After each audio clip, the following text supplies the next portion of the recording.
धाकड़ खबर, बेखौफसुमा बेबाक अंदाज।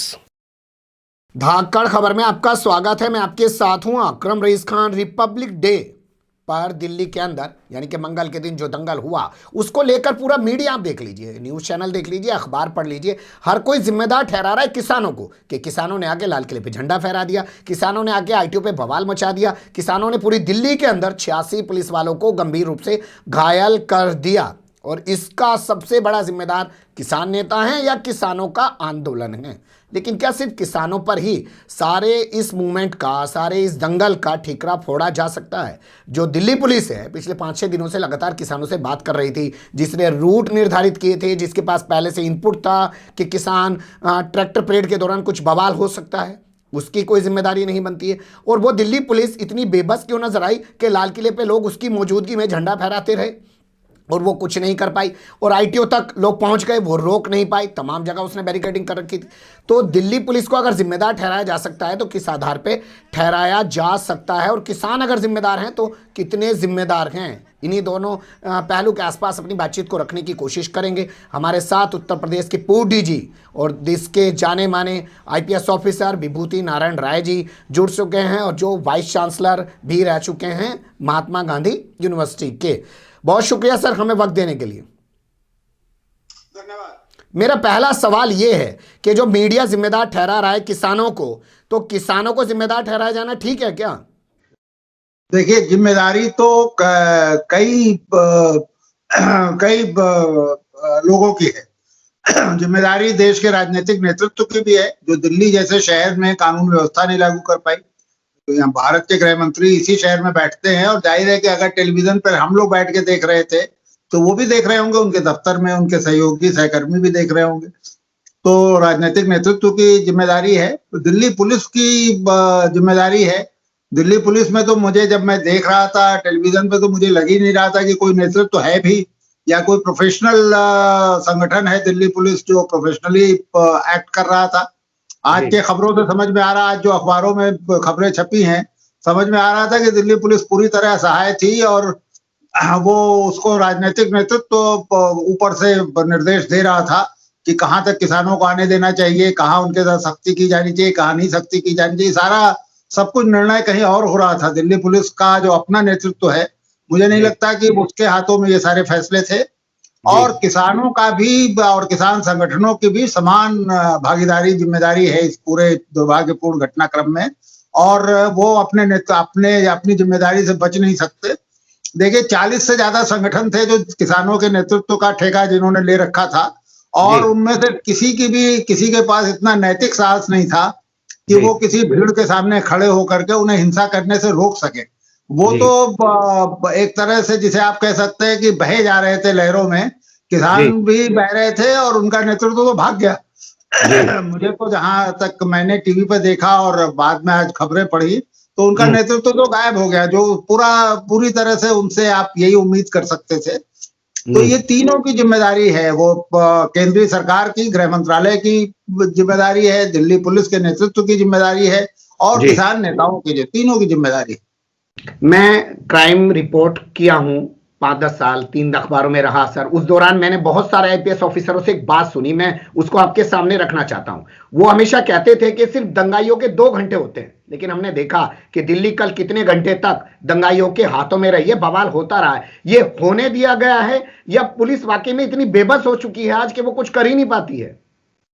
मुझे लग रहा है इसमें दोनों सच्चाइयां हैं। इसमें कोई ना कोई शीर्ष पर बैठा व्यक्ति चाहता था कि ये सब हो, क्योंकि ऐसा हो नहीं सकता कि दिल्ली पुलिस को आपने बंदूकें दे रखी है, आधुनिकतम हथियार दे रखे हैं। एक तरह से भारत की सबसे ज्यादा पुलिस शहर है दिल्ली भारत का, तो ऐसा नहीं था कि ये दिल्ली पुलिस रोक नहीं सकती थी। दिल्ली पुलिस रोक सकती थी, लेकिन कोई ना कोई अदृश्य हाथ था जो उसे रोक रहा था, वो रोकने के लिए रोक रहा था। एक तो ये है।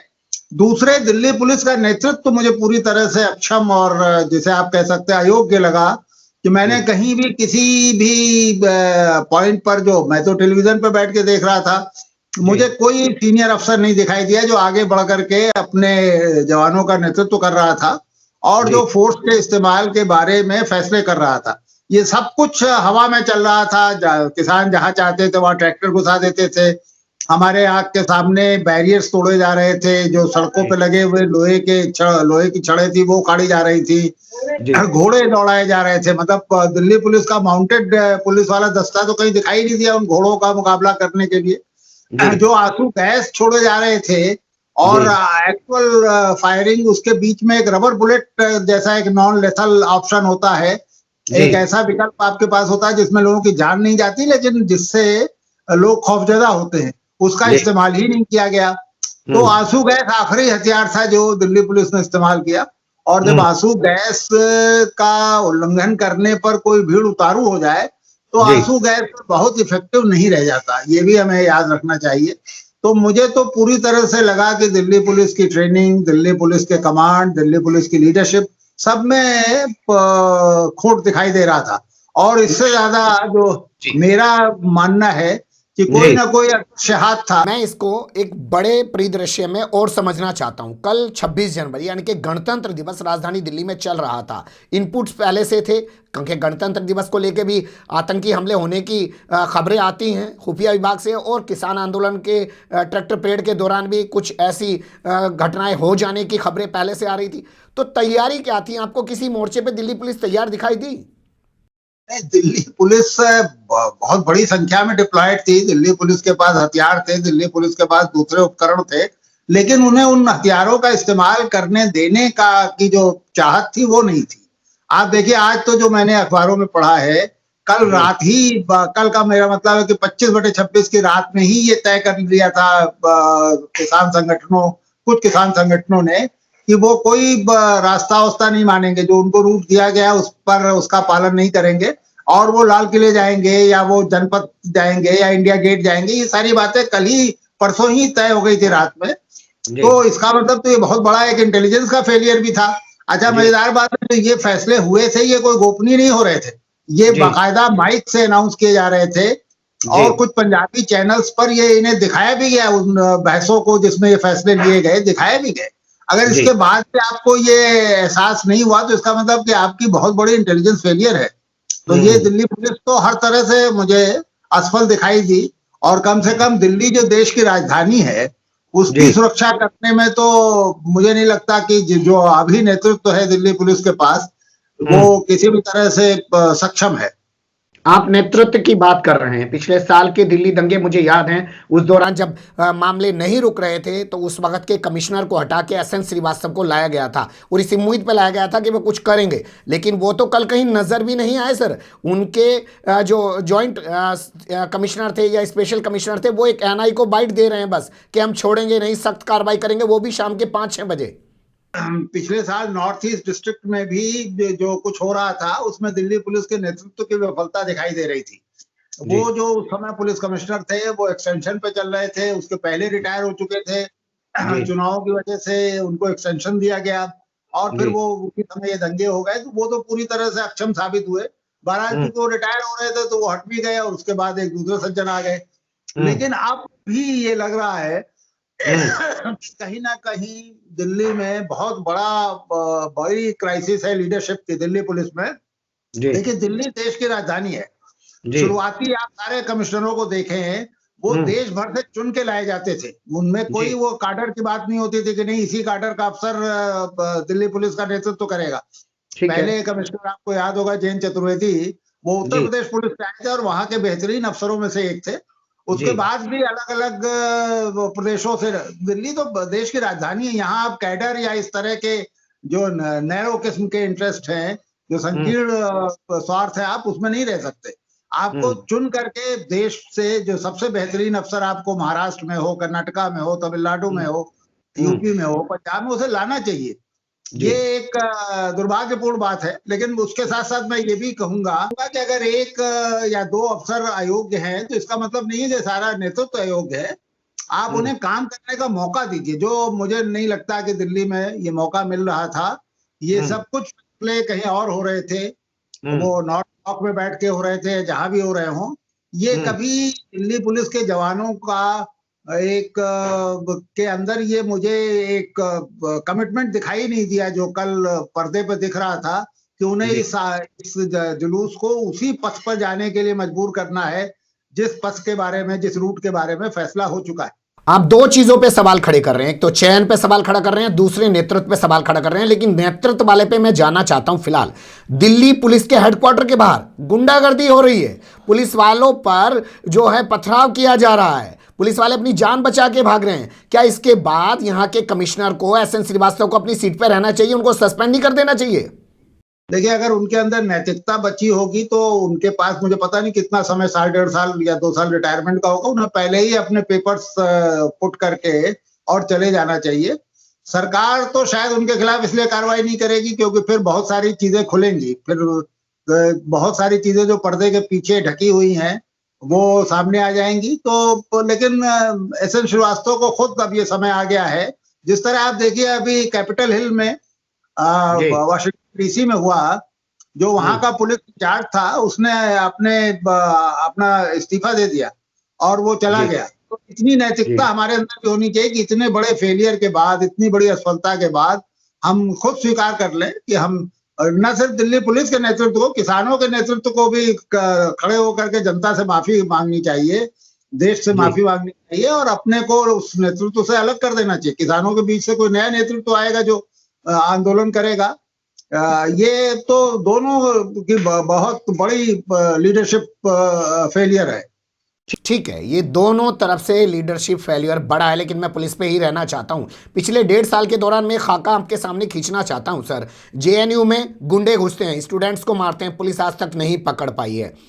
उसके बाद दिल्ली की 30 हजारी कोर्ट में जो होता है, वकील जो है पुलिस वालों को पीटते हुए दिखाई देते हैं, पुलिस वाले रोते हुए हेडक्वार्टर के बाहर पहुंच जाते हैं। वो तस्वीर हमने देखी। उसके बाद दिल्ली में 3 दिनों तक दंगा होता रहता है। मैं फिर आपसे कहूंगा, मैं कई आईपीएस ऑफिसर है, मेरे अच्छे खासे ताल्लुकात है, वो कहते हैं दंगाई के सिर्फ 2 घंटे, लेकिन 3 दिनों तक दिल्ली दंगे की आग में जलती रहती है। लगातार इस तरीके से दिल्ली पुलिस की इमेज खराब होती जा रही है, ये काम नहीं कर पा रही है। और ये सब तब हो रहा है जब से अमित शाह देश के गृह मंत्री बने हैं। क्या इसमें कुछ अलग दो राय हो सकती है क्या?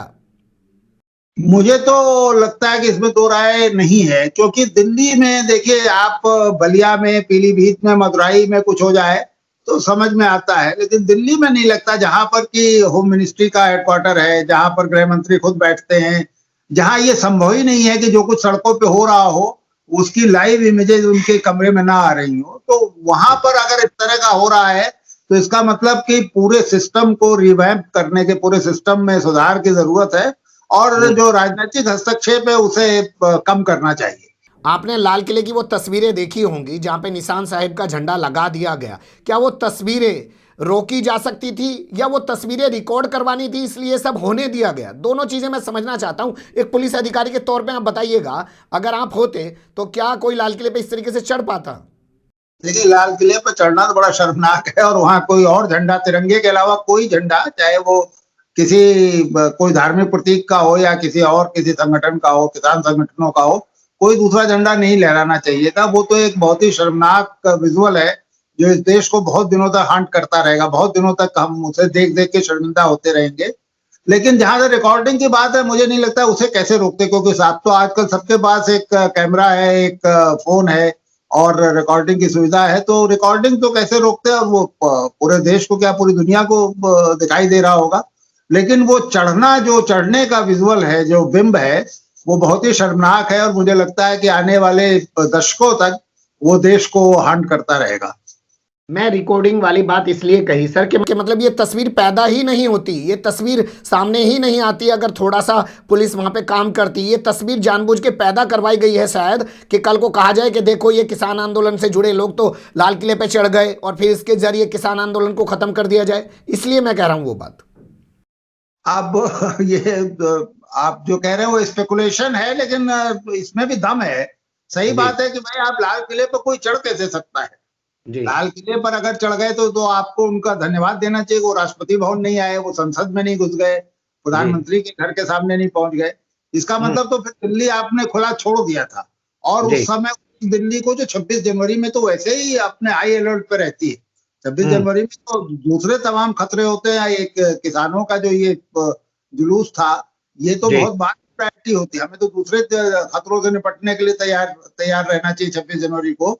और उसमें अगर कोई लाल किले में पहुंच जाए और आपकी मर्जी के खिलाफ वहां जाके कोई झंडा लगा दे, तो ये जी। शक तो पैदा करता है, सही बात है, शक पैदा करता है। ये शक तो पैदा करता है। अब आखिर में कुछ चीजें आपसे समझना चाहता हूं। पिछले साल दंगे में भी हमने देखा किसी दिल्ली पुलिस की जिम्मेदारी तय नहीं की गई, कुछ ऑफिसरों पे कार्रवाई नहीं की गई। इस बार जो कुछ ये हुआ, क्या आपको लगता है फिर पुलिस वालों को ऐसे ही छोड़ दिया जाएगा, उनके खिलाफ कोई एक्शन नहीं लिया जाएगा, उनकी कोई जिम्मेदारी तय नहीं की जाएगी? मुझे नहीं लगता कोई जिम्मेदारी तय होगी, होनी चाहिए जिम्मेदारी, और बड़े सिर कटने चाहिए, छोटे मोटे नहीं, बड़े सिर लुढ़कने चाहिए, लेकिन मुझे नहीं लगता कि होगी। उसकी वजह फिर मैं कहूंगा कि मेरे अंदर से मुझे लग रहा है कि ये देखिए, जो आदमी, जो राज नाम का एक आदमी है, क्या नाम है वो, दीप सिंधु, दीप सिंधु नाम का आदमी, जिसका जो आज छाया हुआ है सारे अखबारों में, दीप सिंधु तो ये सत्ता पार्टी का प्रचारक रहा है। ये गुरदासपुर में जो, हाँ, तो उनका देवल का ये मेन एजेंट है। प्रधानमंत्री जी के साथ उसकी तस्वीरें, हालांकि प्रधानमंत्री जी के साथ तस्वीर होना कोई बड़ी बात नहीं, क्योंकि प्रधानमंत्री सैकड़ों कार्यक्रमों में जाते हैं, कोई भी खड़ा होकर वो कर ले, लेकिन सनी देओल का वो एजेंट है, इससे तो सनी देओल भी नहीं मना कर रहे हैं। उसके खिलाफ और दूसरे एनआईए वगैरह में उसके खिलाफ मामले पड़े हुए हैं। तो ये तो मुझे नहीं लगता कि दिल्ली पुलिस में कोई महत्वपूर्ण कार्रवाई किसी के खिलाफ होगी, क्योंकि फिर बहुत सारे राज खुलेंगे, फिर जिनके अफसर काटेंगे वो तो कहेंगे भी कि हम तो आप ही के हुक्म पे काम कर रहे थे, इस तरह की बातें आ जाएंगी, तो इसलिए शायद कार्रवाई ना हो। नीतीश कुमार मुख्यमंत्री हैं बिहार के, उनकी अंतरात्मा जाग जाती है। मुझे लगता है दिल्ली पुलिस की पूरी अंतरात्मा सो गई है। क्या कोई ऑफिसर ऐसा होगा कि रिजाइन देके बाहर आए और बताए कि ये सब हो क्यों रहा है, दिल्ली पुलिस की इतनी दुर्गति क्यों हो रही है पिछले 1.5 साल के दौरान? अब हमारे यहाँ देखिए, परंपरा ये है कि रिटायरमेंट के बाद सब लोग बहादुर हो जाते हैं और सब लोग लिखने लगते हैं, करते। सर्विस में रहते हुए बहुत आपको रेयर इस तरह के केसेस मिलेंगे जब वो, तो ये एक नैतिक साहस की जरूरत है। जैसे मैंने आपको भी वाशिंगटन डीसी का हवाला दिया कि जो पुलिस अधिकारी वहां का इंचार्ज था, उसने इस्तीफा दे दिया, और इस्तीफा देना चाहिए। ये आप अपनी गलती स्वीकार करके और बड़े होते, छोटे थोड़ी ना होते। तो मुझे नहीं लगता कि कोई किसी का अंतरात्मा अभी जागेगी। रिटायरमेंट के बाद हो सकता है फिर वो अपने मेमोयर्स लिखे, अपनी किताबें लिखे, अपने इंटरव्यू दे, वो कर सकते हैं। बहुत शुक्रिया सर, आपने बहुत बारीकी से बहुत तमाम चीजों पर रोशनी डाली, लेकिन आपने जो बड़ा सवाल खड़ा किया वो ये कि कोई अदृश्य हाथ था। पुलिस तो मोर्चे पे थी, वेपन भी ले रही थी, तमाम तैयारियों के साथ खड़ी हुई थी, लेकिन उसको कुछ करने नहीं दिया गया। शाम को 4-5 बजे जाके मीटिंगों के नाम पे एक ड्रामेबाजी की गई और अभी तक कोई प्रेस कॉन्फ्रेंस भी नहीं की गई है। दिखाता है ये तमाम चीजें कि पर्दे के पीछे से वाकई में दिल्ली पुलिस को बेबस कर दिया गया था। बने रहेगा धाकड़ खबर के साथ। फिलहाल कमेंट्स के रूप में आप लोग अपनी राय दे सकते हैं, खबर को लाइक कर सकते हैं, चैनल को सब्सक्राइब कर सकते हैं, ज़्यादा से ज़्यादा हमारी खबरों को शेयर कर सकते हैं। फिर ऐसे ही किसी सुलगते हुए या मुद्दे लेकर हम आपके सामने होंगे हाजिर। फिलहाल अभी हमें दें इजाज़त।